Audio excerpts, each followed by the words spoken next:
On my hand here is the latest Tamron lens. This is the 28-75mm Di3 VXD G2 lens, and today I'll take a look at its autofocus, image quality, and video performance.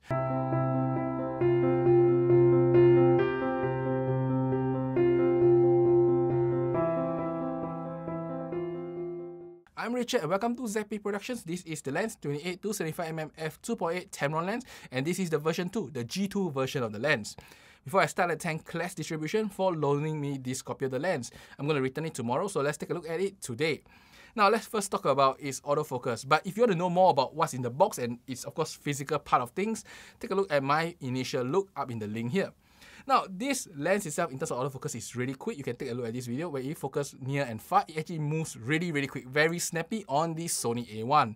And not only is it snappy, it's also really quiet, as you can hear. Notice I'm actually focusing around, but you really can't hear much because the motor is very quiet.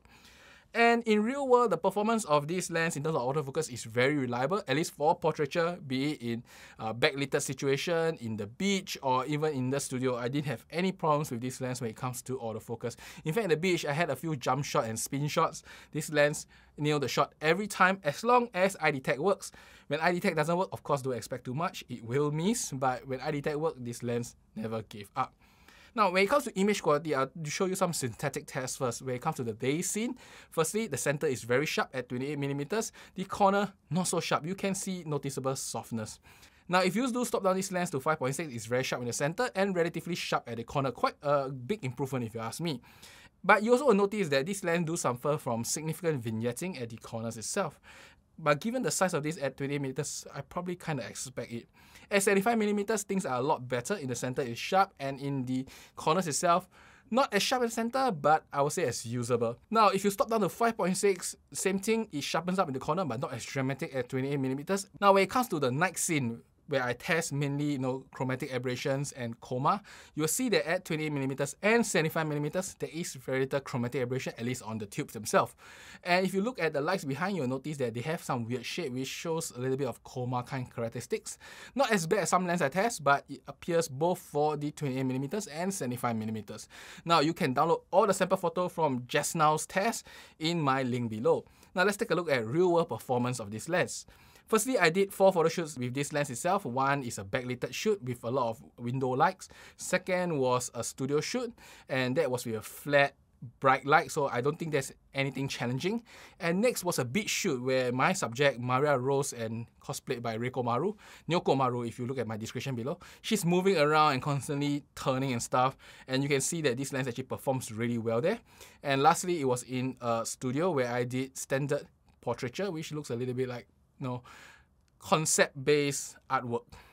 So when it comes to the backlighting shots, I will just highlight that chromatic aberration is a very common affair, and so is flaring for such a shot. And I don't suffer much from this lens. In terms of flaring, it is very minimal. You notice there is no a veil over the subject's face when she's backlit, unlike the 35-150, so this lens actually controls really well. And not only that, in terms of chromatic aberration, notice that black little portion behind her hair here, and with the backlit light, there is some chromatic aberration, but very minimal, and one of the lowest I've seen in such an extreme scenario, at least for a zoom lens. Next, we look at, I'll say as my beach shoot with Nyoko Maru, where she did Maria Rose. By the way, the last one was Katy. So now it's Nyoko Maru, she did Maria Rose. And I say that in this shoot, I made her do some action shots, move around, spin, jump. And overall, I'll say as this lens performed really well. It autofocused really quick, very snappy on the eye. And even in the outer region, it looks sharp enough for the purpose of portraiture. Now, obviously, at the very close to the edge shots, it wasn't that sharp, but I rarely used them. I didn't have much problems with it.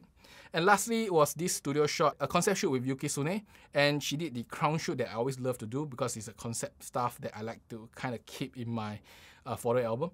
So for this particular shoot itself, it's shot at f8 to show you how sharp is the lens anywhere in the frame as long as you stop it down to f8. In fact, let me zoom in on the eyes and you can see it's so sharp that you can literally count every single lash itself.